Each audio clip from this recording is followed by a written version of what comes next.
Certo, agora começamos.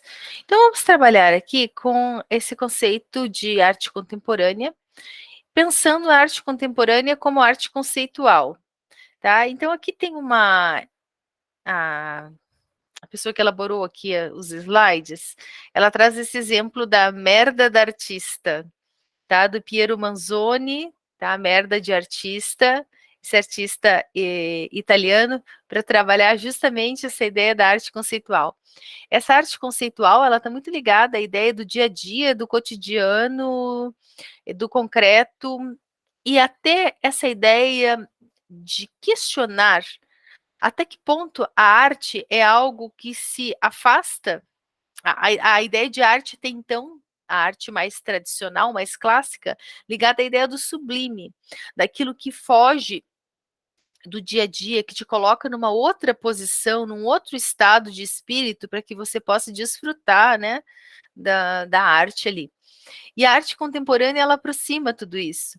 Ela vai trabalhar para que o seu olhar sobre aquilo que está no dia a dia, aquilo que está ali no teu lado, possa ser visto como objeto artístico. Se parece estranho para nós, porque esse objeto da arte conceitual vai ser algo da cultura de massa, algo que vem do resultado da industrialização, ou algo que poderia estar, por exemplo, algo um enlatado, né? Disponível no dia a dia, tem que ver o que é a ideia do enlatado, o que está sendo enlatado ali, né? O que tem que ser conservado? A merda de artista, tá? Vejam ali, né? O conteúdo, o peso, né, de 30 gramas, conservado ao natural, né, e aí tem toda a piada ali, a prodota é escatolata, tá, a ideia do escatológico, né, ali enlatado, considerado o final, o resto do artista, né, do artista, a ideia da merda. Até olhando isso aqui, gente, eu lembrei, vocês devem, talvez já ouviram falar, que na Itália eles fizeram o Museu da Merda. Já ouviram falar disso? Não. Esse tal desse Museu da Merda, que é uma coisa assim totalmente radical. Não é radical, mas tipo uma coisa que subverte a coisa. Partiu de um achado arqueológico em que se encontrou pedaços mesmo de fezes que estavam fossilizados, tá? E a partir desses pedaços de fezes fossilizadas, se eu não me engano, encontraram na região de Pompeia, se criou então um museu, não apenas com essas fezes fossilizadas, mas com vários instrumentos e objetos e artefatos do dia a dia relacionados ao fato ao fato humano, né, e que nos coloca realmente numa condição física, que é a questão de defecar e da escatologia. Perdoe o assunto, pode não ser muito agradável, mas isso expressa bastante essa questão da arte contemporânea e nos traz um outro ponto, que é o ponto de que aquilo que se valoriza de uma certa maneira será valorizado de acordo com a atenção que se coloca sobre esse objeto. O local onde você apresenta, a atenção que você dá a ele, a forma como você empodera um objeto do cotidiano. E para que isso, então, venha a se tornar algo que pode ser valorizado ou não. Tá? Então traz essa relativização aí da ideia do que é bom, do que é Prof, artístico. Oi, pode falar. eu queria fazer uma pergunta. Eu tenho lido bastante nos últimos dias sobre pós-modernidade, né? Sim, Sobre essa questão de tudo ser volátil, de tudo ser muito passageiro e rápido. Na arte contemporânea, houve a captação desse espírito pós-moderno de mudanças, enfim, de sim, indefinição às vezes, né? sim, sim. A pós-modernidade como movimento, ela surge, eu não sei o que você leu, se você leu a Linda Hutton, que autor que você leu? Só para eu ter uma noção da linha do Bauman, pensamento. Bauman. Bauman. Tá. A pós-modernidade, de uma forma geral, tem vários conceitos, mas ela se caracteriza basicamente pelo fim, ou a relativização, ou o descrédito das narrativas mestras. E essas narrativas mestras são, digamos assim, aquelas obras que procuram explicar e dar verdades absolutas sobre a explicação do mundo e dos homens e da sociedade, por exemplo. Então, quando a gente fala de pós-modernidade, você leu sobre pós-modernidade, certo? Não pós-modernismo. Pós-modernidade. Pós-modernidade, a gente trabalha num campo conceitual, tá? De você relativizar as certezas sobre o entendimento do mundo da modernidade, que ele é centrado na visão do mundo daquele homem branco, europeu, heterossexual, cristão, burguês, e com aquele conjunto de características que vão definir esse olhar europeu sobre o mundo a partir lá das grandes navegações, a partir do século XVI, né, aquilo que vai predominando. Só que se fala que a pós-modernidade, ele é um movimento conceitual ligado muito mais à ideia das teorias. Quando se fala de literatura e de arte, se fala de uma outra coisa também que não pode ser confundida, que é o pós-modernismo, tá? Esse pós-modernismo é uma tendência da arte que pode até expressar ideias da modernidade, mas que é um movimento que vem após essa ideia das vanguardas e desse modernismo que se apresenta. Então, tem uma diferença entre uma coisa e outra, Entendi. tá? Então, como conceito, a pós-modernidade impactou, influenciou a arte, sim, mas as correntes artísticas elas vão se expressar e se explicar mais pela ideia do pós-modernismo. E o modernismo entra naquela parte das vanguardas que a gente viu a aula passada. Não sei se eu consegui explicar o suficiente para você. Sim, sim, deu. Tá? Uma coisa que vai caracterizar, por exemplo, esse pensamento da pós-modernidade como conceito é a paródia, por exemplo. É a paródia, é a recriação, a reconstrução, a adaptação daquilo que é o clássico, né? Você vai ver aquilo parodiado. Aí, se você for ver em movimentos de vanguarda, isso já estava lá de uma certa maneira. Mas é uma forma de ressignificação. Até um movimento que a gente pode fazer olhando essa arte que a gente vai ver aqui. Então, boa pergunta. Vamos ver se a gente consegue trazer algo mais aqui durante a aula. Aí, o que aparece nessa ideia até dessa arte conceitual?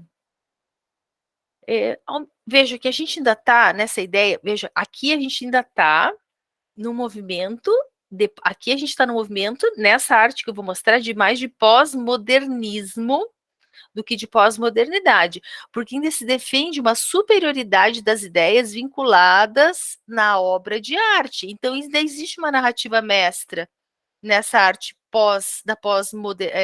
pós-modernista, que não é da pós-modernidade. Existe a ideia de que o discurso artístico, ele meio que está alheio, ele está acima de todas as coisas. É uma ideia de que a estética, ela tem um lugar próprio no mundo, que ela não precisa estar relacionado com outros aspectos, como a política, por exemplo, e as questões materiais ou econômicas. Veja que essa arte, ela vai ter início lá na metade de 1960, tá? E ela aparece como uma reação ao formalismo. A questão da forma, da estética pré-determinada, mas ainda traz um conceito de uma arte que está ligada a uma ideia de um. Não vou dizer que é espiritual, mas sabe uma ideia de algo elevado, a ideia do sublime como um conceito de arte? Só que, para trabalhar essa ideia do sublime na arte, vai se utilizar esses objetos do cotidiano, essas coisas que você pode ver. Esse aqui é uma privada, né, gente? Ou um mictório, a gente poderia dizer. Um grande nome dessa corrente é o Marcel Duchamp. Ele é do início do século XX, 1910 e 1920, tá? Ele tinha falado desse movimento conceitualista, que trazendo essa ideia da obra conceitual, que ele chama os ready-mades, que desafiam, né, as categorizações, né, e se colocam questões, por exemplo, ali do não sublime, desse objeto inferiorizado colocado no lugar de arte, que aí aparece que é a ideia do mictório mesmo. Outra tendência que aparece na arte contemporânea é o expressionismo abstrato. Vejam que a gente já tinha trabalhado como uma corrente, uma vanguarda, esse expressionismo. Foi o que nós vimos. Lembra que a gente viu do Munch, que é aquela ideia do grito, aquela arte que, quando olha, ela toca os seus sentimentos, mas é porque ela provoca algo que está dentro de você para que aquilo venha para fora, e não o exterior, como o impressionismo, que é o efeito da luz sobre a arte, que mexe com seus sentimentos. A ideia é a arte te provocar para você colocar algo para fora no expressionismo. E aqui a ideia do expressionismo abstrato. Tá? Você vai trabalhar, vai ver o que tipo de reação que isso gera em você, né? O que isso traz para fora através de você, mas de uma forma abstrata, dando um espaço para que você possa ver coisas diferentes na obra de arte que não esteja ligado a um conceito fechado. Outras obras aqui do Jackson Pollock é a Action Painting. Tem gente que debocha muito desse modelo de arte, assim, o cara pega uma tinta, pega um pincel e pá, joga na parede, ou derrama a tinta, ele acha que aquilo ali é arte, é uma palhaçada, é uma bobagem, tá? Mas, se vocês forem observar, existe um padrão nessa arte que tem essa pintura de ação, né, que envolve esse colocar as cores, esse combinar. Existe um padrão. Existe uma ideia, um fundo fractal nisso tudo, né? E aí é possível, sim, observar, evocar questões que venham a partir daquilo. Esse tipo de arte, gente, especialmente a arte abstrata, ele vai mexer também com elementos que estão sempre muito fortes, que a gente acabou trazendo em vários momentos nessas aulas aqui, que são as questões do inconsciente. São questões que a psicanálise do Freud, né, lá dos discursos formadores da modernidade, que um deles é a psicanálise, e o outro discurso formador da psicanálise, importantíssimo, que é da área de vocês, né, que devem ter estudado bastante, é o próprio marxismo. Veja, não o pós-modernismo da arte, mas a pós-modernidade como pensamento de ruptura com a modernidade, com os discursos fundadores, ela vem trazer um pós-marxismo, vem trazer um pós-feminismo e até críticas da psicanálise numa outra pegada, certo? Não quer dizer que quando eu sou pós-feminista que eu deixei de ser feminista, não.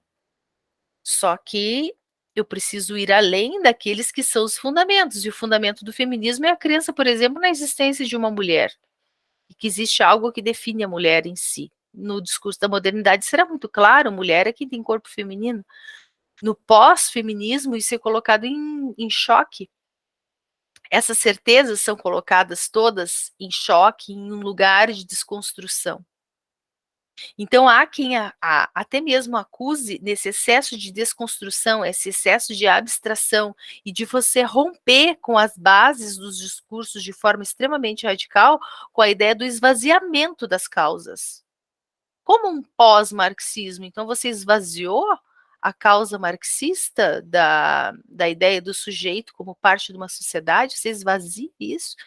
Num pós-feminismo se esvazia a causa, que é a própria existência de uma ideia de uma mulher, no feminino. E como que isso acontece? O que resta como elemento político quando esvazia um discurso como esse?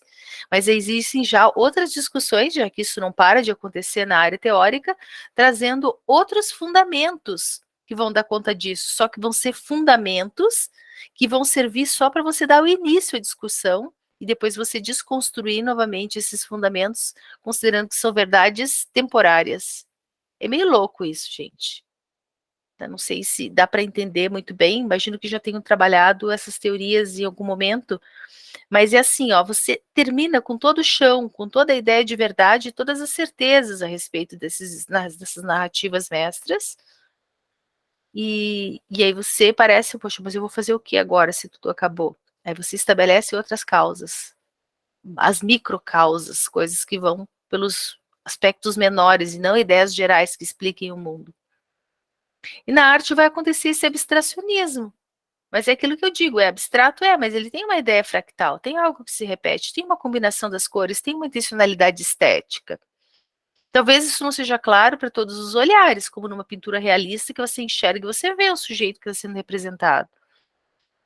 Certo? Mas é por isso que entra aquilo que eu falei bem no início dessa aula, que é a ideia de que a arte tudo pode, que a arte não precisa conversar com nenhum outro discurso. Podem falar, gente.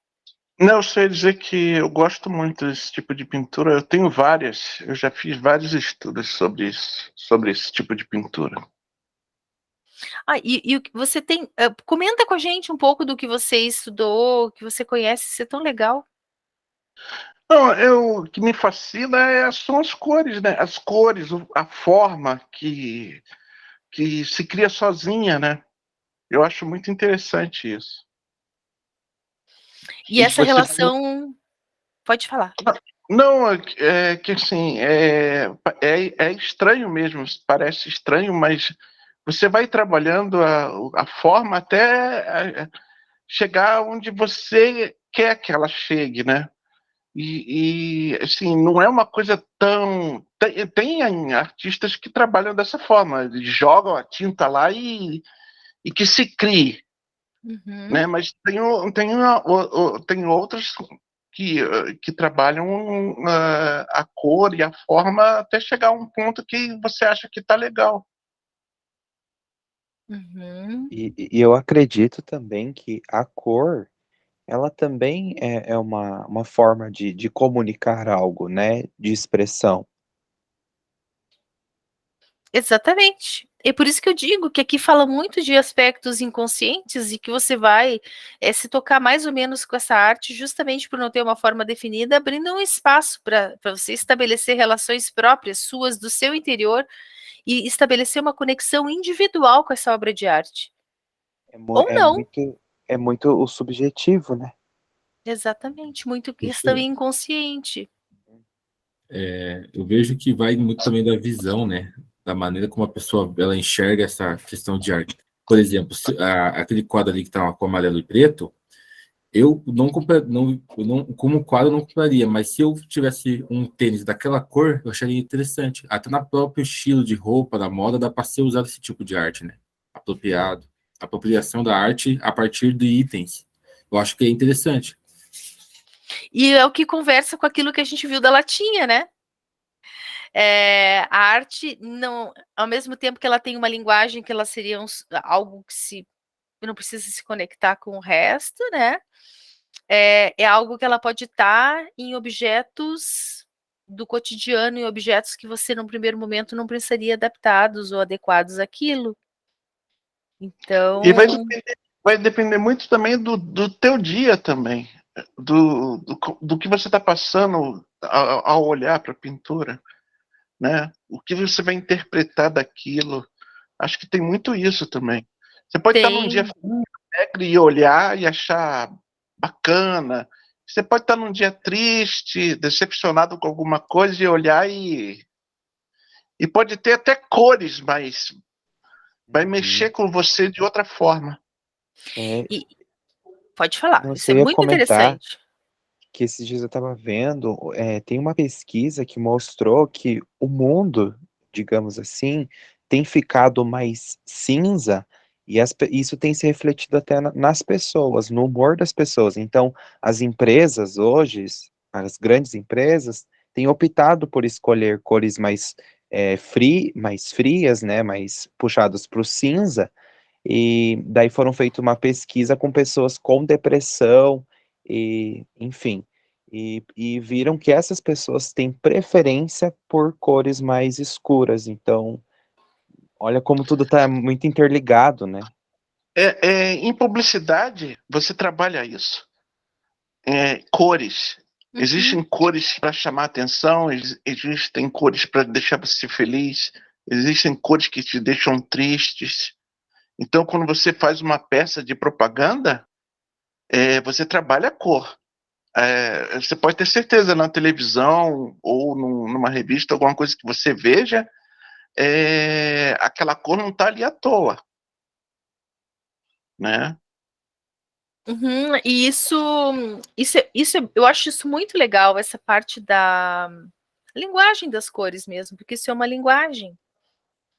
E é claro, né, existe todos estudos, né, das questões psicológicas ligadas a cores, cores que atraem mulheres, cores que atraem homens, certas combinações que vão trazer certas ideias, mas existe um outro estudo também, eu acho maravilhoso essa questão tanto da psicologia das cores, quanto da linguagem das cores. Tem uma professora do doutorado da Uniandrade, que é a professora Brunilda, que ela é a coordenadora do curso, e ela estava contando um dia que, em seguida que ela tinha passado por uma situação muito difícil pessoal na vida dela, e aí ela foi consultar com um médico, e enquanto ela aguardava a consulta, ela olhou para a parede da sala de espera e para ela ficou muito claro que aquela parede era cinza. E aí o que aconteceu? Passou um tempo, ela se tratou, se tratou, usou remédios antidepressivos, melhorou e reestabilizou a vida dela, restabeleceu depois de um tempo. E ela voltou, depois de algum tempo, nesse mesmo local, nesse mesmo consultório médico. Quando ela chegou na sala de espera, ela observou a parede e ela viu que era verde. Aí ela foi conversar com o médico e disse para ele: "Ah, você mudou a cor da sala de espera?" Ele: "Não, há anos que essa sala é verde." Aí ela comentou que o fato de, bem conversa com isso que vocês estão trazendo, sabe? Que por ela estar mais depressiva, ela chegou a enxergar a cor da parede como cinza. Então tem até mesmo essa variação da percepção da cor conforme o estado psicológico, né? É o que eu estava falando, vai depender do dia, né? Você pode estar triste alguma coisa e de repente você não vai ver a beleza naquele momento. Talvez em outro momento você até veja, mas naquele momento que você está triste, você não vê.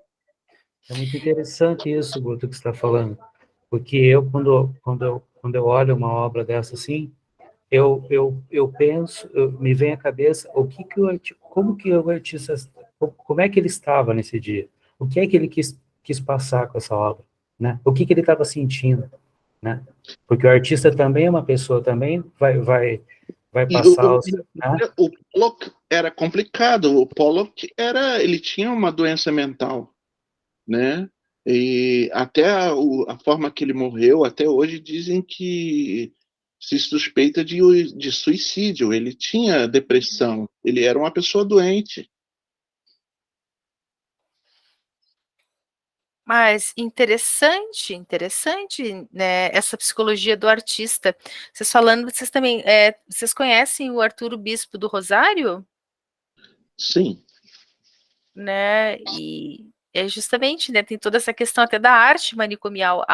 Uma das autoras que eu estudo no doutorado é a Estela do Patrocínio, que ela era uma interna no Rio de Janeiro, ela foi interna na casa de saúde, né, no dito hospício, com 21 anos, e ela só saiu de lá morta, sabe, com 60 e poucos anos. Ai, prof, eu amo esse tema. Se você puder compartilhar algum material comigo. Eu compartilho, sim, eu passo para vocês. E aí, o que a Estela do Patrocínio fazia? Eles tinham um dia, eles trabalhavam muito com arte terapia, né, dentro dessa casa. Inclusive, foi feito um documentário para o Globo Repórter, em que ela apareceu falando, sabe, que a gente foi. E esse livro dela, essa obra dela, foi resgatada por aquela filósofa, Viviane Mosé. E tinha um dia, eles trabalhavam com arte-terapia, em que os internos, eles iam até um local e eles podiam se expressar por diversas formas de arte, de pintura, de escultura. O Arthur Bispo do Rosário, vocês sabem que eles utilizavam materiais e faziam esculturas, e é muito interessante. Uma vez teve uma exposição no Museu do Olho, foi maravilhoso. E a Estela era diferente, porque eu trabalho com poesia, né? Ela ficava, todo mundo pintava, desenhava, ela ficava parada, numa posição de estátua, e ela falava, falava, falava. Aí um dia uma psicóloga observou que aquilo que ela falava não era aleatório. Parecia muito aleatório pela tonalidade que ela dava, mas assim, passo para vocês, assim, posso passar até o PDF do livro dela. A poesia dela, ela se alinha com a ideia do concretismo, que seria, digamos, essa poesia mais contemporânea, essa expressão na literatura da poesia concreta, algo que vai falar lá do Augusto dos Anjos, se alinha com várias correntes de poesia de vanguarda, a partir daquela fala dela que era constante, que não se prestava atenção, e tem o elemento autobiográfico que aparece ali. Então traz muito esse questionamento do que dentro daquilo que é o chamado, digamos, o incompreensível, ou daquele sujeito que ele é tão desempoderado, como você falou que o Pollock tinha, né, problemas mentais, ele é tão desempoderado em função da doença mental, que ele não é capaz de expressar uma visão estética e artística sobre o mundo. Então, se a gente for, a gente tem muitos estudos assim incríveis que relacionam essas questões da arte mesmo, a produção da arte com essa leitura estética do mundo, do conduzir a determinados sentimentos. É muito legal. Vou passar aqui um pouquinho. Aí a gente tem o expressionismo abstrato, que a gente tinha comentado, né? Que é aquilo que vai provocar algo em você, só que a partir da abstração. E origem nos Estados Unidos, a arte do pós-guerra, e a gente vai ver que a arte, a literatura do pós-guerra, ela parte muitas vezes de uma noção de mundo destruído, de mundo fragmentado, de desilusão, de decadência, tá? Só que acabou sendo esse especificamente o primeiro movimento que tem origem nos Estados Unidos, estadunidense, de arte, a atingir uma influência mundial. E o que foi um divisor de águas? Colocando Nova York como no centro, né, como cidade artística, que era uma posição basicamente, né, e tradicionalmente ocupada por Paris. Então traz uma outra ideia, né, esse conceito dessa arte do pós-guerra nova-iorquina. Outro conceito, outra escola que tem a ideia da pintura não figurativa, em que a gente trabalha com duas espécies de abstracionismo. Tem o Mondrian, que é o abstracionismo formal, e Mondrian é super mega conhecido, né? Fazem de tudo com a ideia do Mondrian, fazem quadros, fazem capa de caderno, várias coisas, agenda, né? Com as ilustrações do Mondrian, essa de 1921 aí que aparece, né? E o Pollock, né, com o abstracionismo informal ali. Olha que interessante, gente. Parece até mesmo a ideia de você comprar um azulejo, uma cerâmica para sua casa. Tem algumas propostas hoje que elas retomam essas bases artísticas da arte abstrata mesmo. Né? Já andei fazendo reforma na casa e a gente vê que tem certas ideias que são inspiradas. E aí, no início da segunda metade do século XX, né, já passou algum tempo, já é a segunda metade, os centros urbanos se recuperando, né, da Segunda Guerra Mundial, a indústria retomada na sua capacidade de produção, e a ideia do artigo de consumo, a ideia, de novo, né, daquilo que é enlatado, daquilo que é produzido em larga escala, gera dois movimentos, que é o op art e a op art e a pop art, que vocês comentaram que tinham feito um trabalho sobre, interessante. A ideia da op art, tá? O precursor é o Victor Vasarely, criador da plástica do movimento. É justamente fazer essa ideia dessa arte 3D. essa arte que pelo efeito daquilo que você coloca a partir das figuras, tá? Você tem uma ideia de que algo está se movimentando tanto para um lado quanto para o outro, a ideia até de uma ilusão de ótica. E o que que é o ponto, assim, digamos ali, né? É a figura geométrica, pode ser tanto no preto e branco como no colorido, dando essa sensação do movimento. Então tem até digamos assim, a gente vê essas figuras às vezes em aqueles jogos que se colocam como ilusões visuais, o que que você enxerga, o que que você olha por algum tempo. Essa da zebrinha eu achei muito legal, que geralmente a ideia, né, é uma zebra se confundindo com a outra, a questão das listas, onde começa, onde termina. Parece que não pegou. Ah, foi. Baixou. E a pop art, essa primeira ali da Pinup, We Can Do It, eu tenho um quadrinho aqui no fundo, não sei se aparece aqui. E típica também essa da Marilyn, da rainha, do Michael Jackson, né? A ideia da pop art é usar essas figuras e os ícones populares, que são tema da pintura. E o que que é isso? É mostrar a crítica, a ironia desse bombardeamento da sociedade pelos objetos de consumo.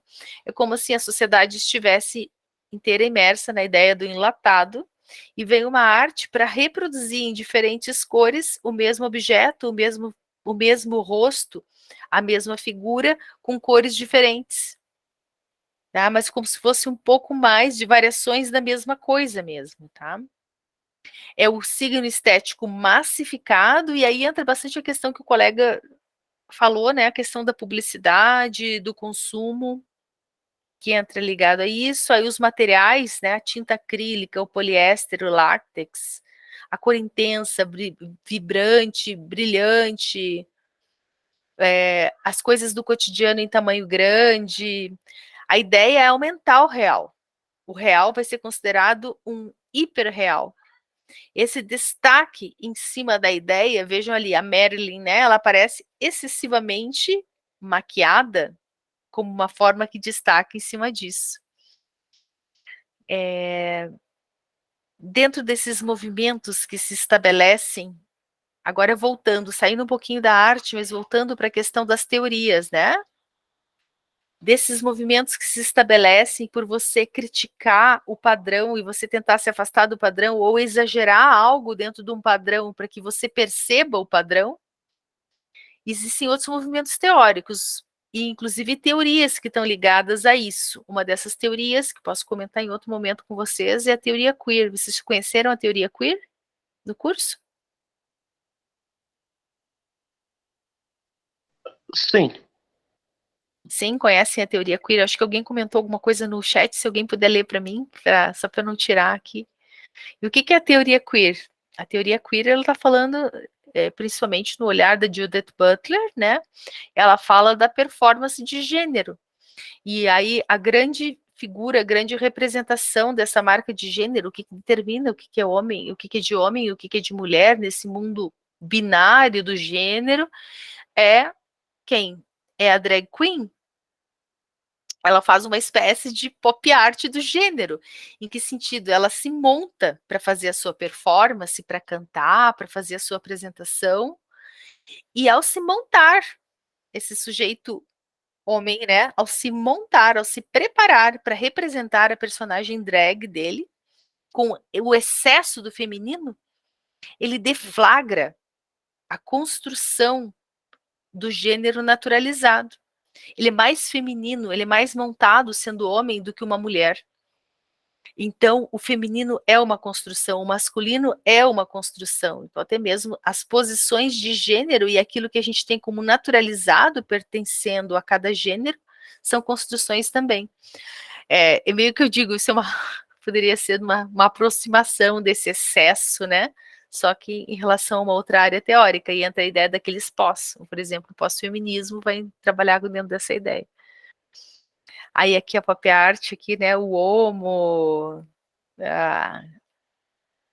São versões na época, né, do Olmo que saíram, o Abapuru da Tarsila, ali numa versão também exagerada da pop art, e a popularização que isso tem, né, que isso teve. Não mudou aqui só um pouquinho, gente. Outro aspecto muito interessante é o minimalismo. E o minimalismo é um conceito que ele está na arte e ele se expande para outras áreas também, por exemplo, a arquitetura, para o design. E ele surge também em Nova York, final da década de 60, vejo que isso acaba sendo um centro de produção de conceitos culturais. Característica do minimalismo, como o nome já diz, simplicidade extrema das formas, objetividade, a ideia do menos é mais. Tá? De onde que vem isso? Vem de artistas que se demonstraram insatisfeitos com a action painting, aquela que nós vimos lá do início, né? E que dominou a arte americana. Então, ao mesmo tempo que, olha, puxa, a action painting tem muitas cores, a ideia é o abstrato, e daquelas várias cores você estabeleceu uma relação, a ideia de uma arte minimalista. Pouquíssima cor, pouquíssimo movimento. E o que tira dali? É exatamente a ideia do menos é mais, e virou um estilo. Tá? Inclusive uma tendência. E essas tendências do minimalismo também vão ir além da ideia da arte e vão entrar em outros espaços que vão envolver a ideia da filosofia mesmo e de escolhas, de opções de vida, né? Até se relacionando com ideias contemporâneas, como a ideia de ecologia, de consumo mínimo e outras relações que vão se estabelecendo. Olha ali um exemplo de arte minimalista. Eu não sei vocês, gente, mas me agrada muito. Aí desenvolveu-se nos Estados Unidos durante os anos 50, né? Que a gente estava falando ali, né? Principalmente após, digamos que se expande após os anos 60. As formas geométricas são simples, e aqui aparece o conceito na arquitetura, né? O caráter é extremamente impessoal, é uma reação a esse excesso de emoção, a redução da quantidade de cores, da variedade visual, e é como se buscasse, digamos, a estrutura, o esqueleto, a base da arte pura, livre de mistura e não contaminada pela subjetividade. Enquanto a gente tem, né, aquele expressionismo abstrato, um excesso de subjetividade e convite ao olhar, né, ao acesso ao inconsciente, o minimalismo tem essa ideia da praticidade extrema. Então, o que a gente vai ver? O número limitado de cores, ao mesmo tempo, vai ter o privilégio das formas. E não vão ser formas geométricas simples. A ideia da simetria estabelecendo essa lógica de fazer o mínimo dentro daquilo que se estabelece. Até o conceito, é como se ao olhar para a arte minimalista, seu cérebro rapidamente tivesse a ideia do conceito que está contido ali e não haver, e nisso não se estabelecerem muitas variações, muitas alternâncias em cima dessa ideia primeira. Outra arte contemporânea eu amo, que é o grafite. Tá? E a gente tem muito grafite legal em Curitiba. É a ideia da arte no espaço público, é a arte da rua, tá? E vai subverter o conceito. Já começa porque o artista grafiteiro, ele é um sujeito periférico, ele é um sujeito marginal. E o espaço dele é justamente de produção de arte e o mundo. Ele não está numa grande galeria, necessariamente, ele não está num espaço de poder, ele não precisa necessariamente ter uma eles apagaram, né, um grafite famoso em Curitiba esses dias, o do Johnny Bobão. Ah, eu não sabia que tinham apagado. Aham, a parede tá lisinha. Olha só, hein? A prefeitura multou o prédio várias vezes e aí o dono do prédio resolveu tirar. Aí, eis que surge o nosso querido prefeito e chama o cara lá, o grafiteiro, e pede para ele fazer uma nova obra. Dá para entender um negócio desse? Olha só, não é uma demonstração pura de poder? Pura, sem, totalmente louco o negócio. A gente está vendo um momento de muitos desmandos nesse sentido aqui em Curitiba. E me parece que expressa um pouco também dessa época que a gente está vivendo, né? De essas polarizações, às vezes, coisas interessantes por um lado, mas um grande abuso de poder. Gente, eu sou muito. Como é que eu vou dizer? Eu sou muito suspeita para falar, né? Porque, como funcionária pública municipal, a gente está vivendo muitos desmandos no magistério, na posição de professora, plano de carreira zerado. Então, a gente está vendo esse exercício de poder, assim, maluco, acontecer de várias formas. Mas É nessa tudo hora, bem. professora, que a gente precisa mostrar e se impor e falar, não, não tem essa. Jamais aceitar político mandar em mim. Jamais. Gente, o que é isso? É uma loucura total, né? É um absurdo. É um absurdo. Ai, aqui, ó. Esse aqui, a gente, é o Happening, tá? E aí, olha só a subversão que se dá, né? O sujeito humano na posição do animal. Então, é chocante, por um lado, né? Traz várias questões em cima dessa ideia e é chocante justamente por deslocar essa ideia do ser humano como centro do mundo, como centro racional do mundo e como determinante de todos os espaços. Então, ele colocado ali numa posição animal. Aqui, a ideia do happening, ela acaba conversando de uma certa maneira, tá? Com outros movimentos, e a gente vai ver que a arte contemporânea, ela é como se ela se pulverizasse de várias formas, em vários movimentos e pensamentos na sociedade contemporânea. A gente tem, por outro lado, como pensamento, a gente tem a ideia do antiespecismo, que é a ideia de que o ser humano, como sujeito, ele é a espécie dominante, isso é algo inegável. Então, tem várias questões que podem ser trazidas ali para se pensar naquela, especificamente aqui, tá?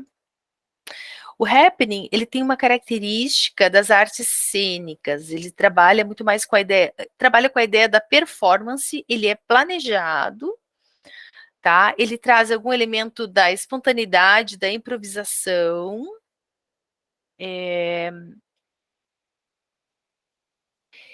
Ela é considerada até como um dos sinônimos de performance, tá? Mas só que é considerada diferente porque além da imprevisibilidade, né? Ela traz às vezes a questão da imprevisibilidade e tem a improvisação e a espontaneidade acontecendo juntos ali. Tá? Ó a ideia ali daquilo que está sendo os contrapontos, a oposição, o que está sendo representado ali, uma reconstrução de uma ideia.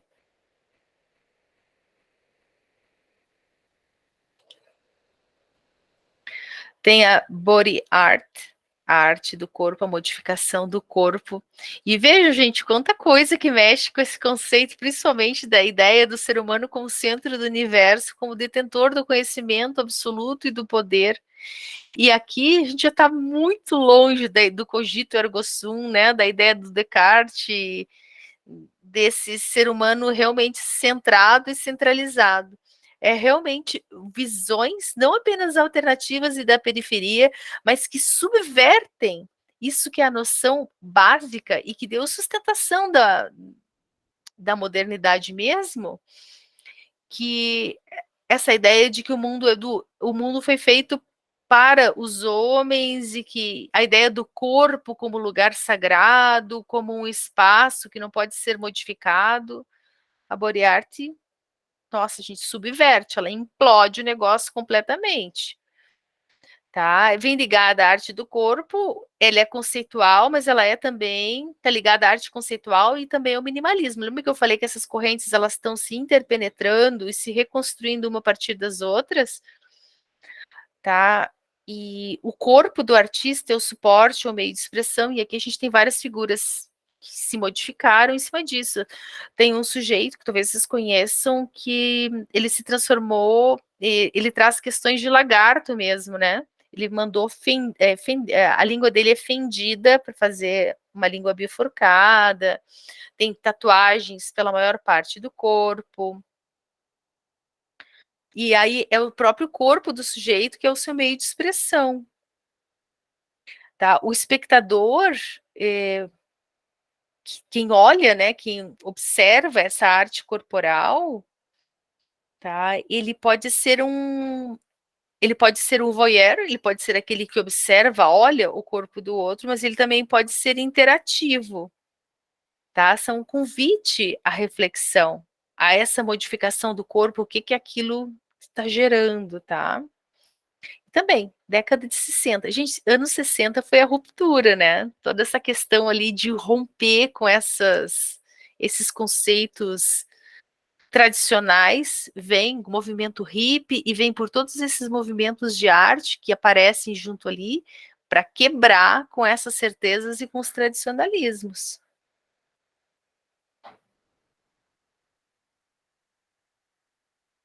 Tá? Aí aparece a moça aqui também, ó, a ideia dela trabalhando como fazendo uma exposição ali nua, a ideia de criar ali o pentagrama, uma estrela de 5 pontas, riscada, criando a cicatriz, né, sobre o umbigo, a pele ensanguentada, cortada, a moça na performance ali, com algumas partes do corpo cortada também.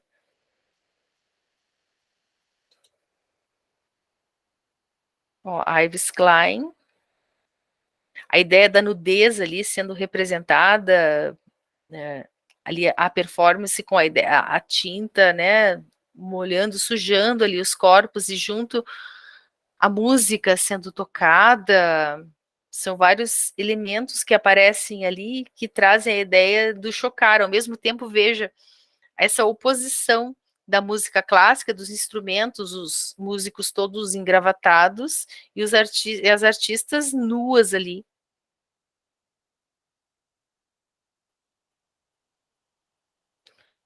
Aí tem o Piero Manzoni,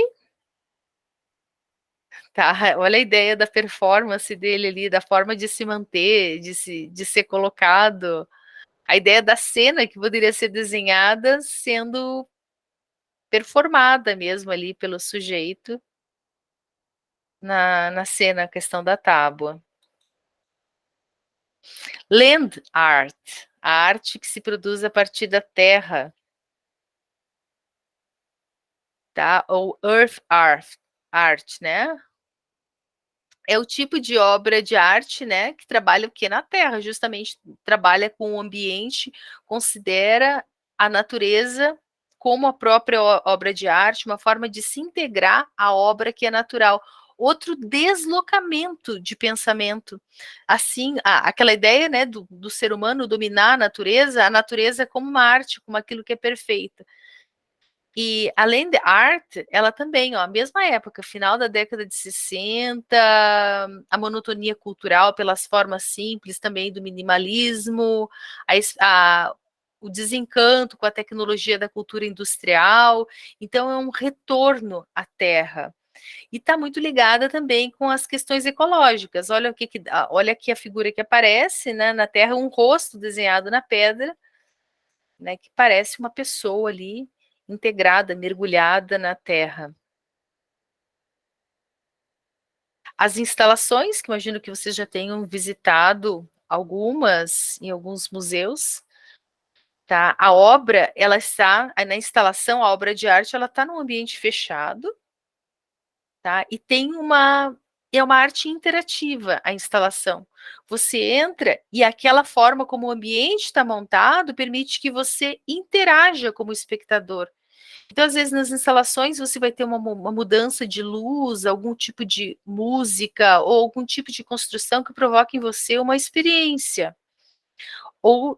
E essa experiência vai ser geralmente sensorial, você vai sentir frio, calor, cheiros, coisas que vão fazer o quê? Vão fazer com que você se volte na experiência da instalação ali, se distraindo, digamos, do automatismo do mundo exterior. Então, a obra de arte, ela não está mais ali para ser visualizada, ela está para ser vivenciada como experiência. Gente, vejam como essas coisas, elas se comunicam, e essas tendências que estão na arte, elas estão em outras ideias.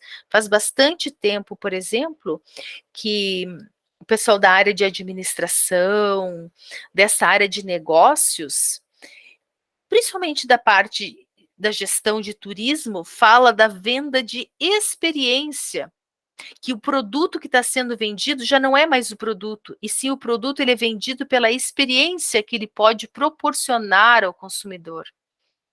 Então, isso é um conceito que vem e está ligado de novo com essa ideia da sensorialidade, tá? Então, isso é algo que a gente vivencia. As coisas são lançadas no mundo que a gente está, elas vão ser aproveitadas por diferentes áreas, diferentes olhares que trabalham juntos em torno do mesmo conceito, com intenções que podem ser muito diferentes, opostas, atender, às vezes, a interesses, por exemplo, interesses capitalistas, que podem, como princípio, se distanciar da ideia que foi gerada por meio da arte ou daquela tendência que foi gerada.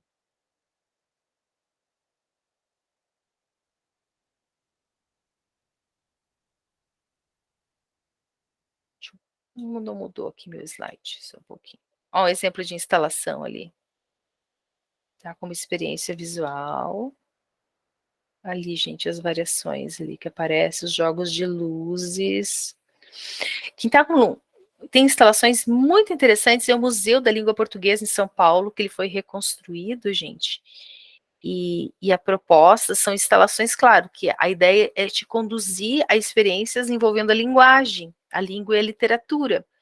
Mas é muito interessante a forma como eles fizeram essas montagens e essas instalações para que você perceba as experiências. Então tá muito, muito legal mesmo. Olha aqui a ideia de você interagir, de você sentir, poder tocar. Olha como quebra aquele paradigma que a gente tem desde criança. Se olha com os olhos, você não pode colocar a mão, você não pode tocar no objeto de arte, você não pode pegar no objeto, porque você vai quebrar. A instalação rompe com esse padrão também. Aí as performances teatrais, tá? Que vão ver os corpos em movimento, a ação, e que vão trazer justamente por esses movimentos dos corpos, para quem está assistindo, dependendo da conexão que estabeleça ali com a forma de arte, vão trazer experiências corporais também ao você viver pessoalmente, estar num ambiente de experiência corporal. Então, o que é interessante que a arte traz e que é fundamental nos tempos atuais? Vamos pensar tempos pós-pandemia, no que a gente vive hoje. A gente acabou se tornando muito, tendo acesso às coisas por meio da tecnologia. A gente aqui, claro, tem o lado bom, a gente está tendo aula por meio da tecnologia. Mas tem certas coisas, como apresentações de música, arte, o teatro, o cinema, que isso não tem como você ter uma experiência por meio da tecnologia, no mesmo padrão que você tem como tendo ao vivo, como ao visualizar uma performance ou ouvir uma música instrumental tocada ali na sua frente. Então, realmente aqui conduz essa ideia de uma experiência diferenciada que te coloca, por alguns momentos, pelo menos, numa forma diferente de se perceber no mundo. Tá, então, aí na performance tem ligação com o teatro, com a música, com a poesia, com o vídeo. Essa arte contemporânea, ela vai misturar várias linguagens e várias estratégias para produzir os efeitos, tá? Aí, o que ela é diferente do happening? É que ela é mais elaborada, não envolve a participação necessária dos espectadores, tá? E outra coisa, ela geralmente ela não é tão, digamos assim, momentânea, ela pode ter um roteiro definido, tá? E pode ser reproduzida, ela pode ter, digamos, um espetáculo nunca é igual ao outro, mas, digamos, pode ter um roteiro que tente reproduzir a mesma ideia. Professora, Oi, pode falar. sobre essa questão, né, do corpo como a própria obra, não, não é uma. Tem uma questão aí muito complicada, porque a sociedade nossa tem muito. Infelizmente, né, muito aquele paradigma de que o corpo é algo sagrado, que ele não deve ser exposto, então isso esbarra com eh, essa arte mais livre, né? Então, e acaba que as pessoas não entendem aquela arte e atacam, né? Exatamente. Não entendem, não sabem o fundamento, não entendem a proposta que está por aí, e aí, justamente em função de um preconceito, né? Que alguns entendem como uma ética, mas que está muito mais ligada a uma moral, assim, e a preconceitos relacionados às questões corporais. Por causa disso, elas perdem esse contato com o elemento estético, né? E é justamente, talvez, por meio desse elemento estético que se pudesse estabelecer uma ruptura com essa moral pré-estabelecida que está sendo reproduzida. Mas aí entra bastante, assim, também do indivíduo, né? E do que ele está disposto a submeter como experiência artística, como experiência estética. Então é bem complicado. Olha aqui de novo, gente. A questão aqui, o homem na rede ao lado do que? Do saco de ossos. Né? Será que quando a gente vê o saco de ossos de animais que podem ter sido descarnados, né, que podem ser utilizados para essa carne para consumo, e você pensar que existe um fundamento, existe uma conexão, existe uma base entre aqueles ossos e um corpo humano ali encarnado, para você poder estabelecer uma conexão entre aquilo que você é treinado para não perceber como relacionado. Então, isso é um choque, né?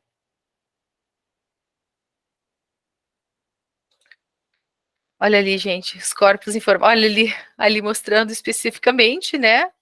Os traseiros ali das pessoas. E muita gente olhando, e aí ali aparecem as críticas, né? Ah, tem gente que levou criança para ver gente de bunda de fora. E aparece ali, mas o que está sendo colocado ali, né? Quando você está vendo o bumbum da pessoa naquele conceito artístico, o que é? O que convida? Qual é o pensamento? Qual é a reflexão que está sendo colocado? E a ideia aqui dos os corpos informáticos, tá? Olha aqui nessa outra figura, aparecem ali as pessoas e objetos que se parecem com enceradeiras, e as pessoas trabalhando ali com isso. Entrando em contato, digamos assim, os corpos em contato com o elemento tecnológico, maquinal que estaria, e o contato maquinal dessa relação do orgânico com a máquina.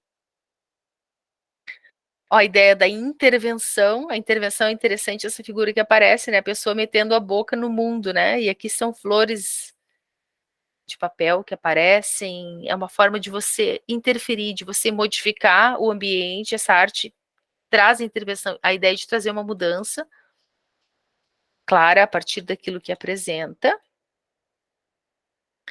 tá? E é o processo, a intervenção, gente, ela tem a ver também com conceitos da arquitetura, tá? E a intervenção, ela pode acontecer num espaço urbano.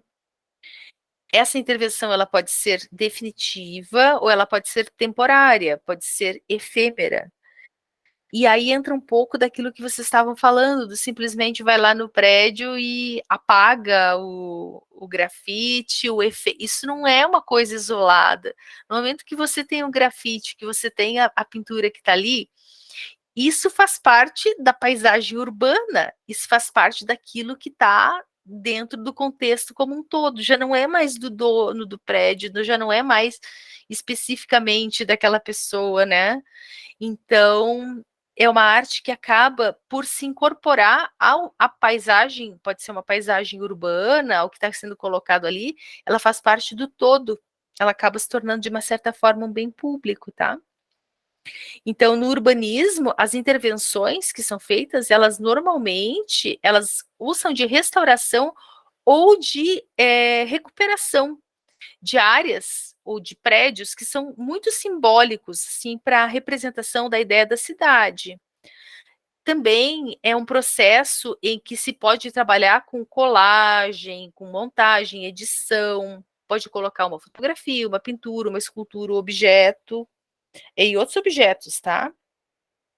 Então, é o trabalho do artista interferindo na vida das pessoas, tá? Para tornar essa ideia da arte mais acessível. A arte fora do espaço consagrado, como a gente viu, né? E típica da arte contemporânea. Tá? E pode aparecer em várias maneiras, não somente pela pintura, mas ela vai aparecer em outras manifestações. Pode ser uma instalação, pode ser o vídeo, pode ser os happenings que estão acontecendo ali com as intervenções, com os corpos, rompendo esses paradigmas. Tá? Mas basicamente o que caracteriza é que em áreas abertas, em áreas públicas, tá? E o grafite é uma grande representação. Tá? Geralmente é uma arte que não, muitas vezes ela não pede permissão, digamos, para estar ali. Então, às vezes abre espaço que mandem apagar, para que o poder público tente, de uma certa forma, se impor sobre aquilo. A videoarte, tá? Que é uma arte que vai se produzir a partir dos vídeos, o nome já está dizendo. Vídeos podem ser curtos, mas que tenham basicamente a questão estética como referência, e não simplesmente vídeos cotidianos que aqui é a ideia daquele conceito, dessa conexão que eu falei que tem uma coisa bem forte como representação lá no Museu da Língua Portuguesa, essa conversa da tecnologia do vídeo com a arte visual. E mostra, gente, que não tem mais essa questão de, olha, chegou determinada tecnologia, isso vai acabar com a arte. Não vai acabar com a arte. A arte que era feita por, digamos, meios não tecnológicos, ela continua existindo, porque a experiência que ela conduz é única.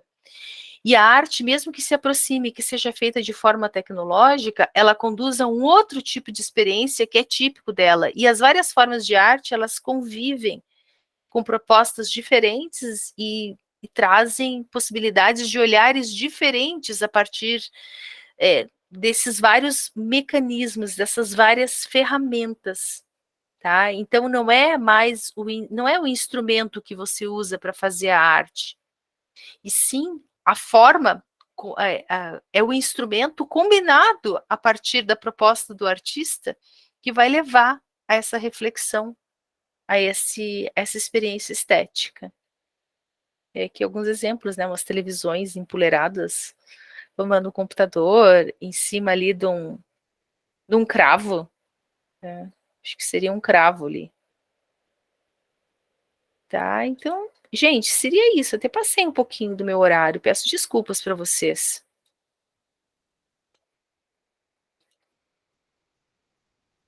Ficou alguma dúvida?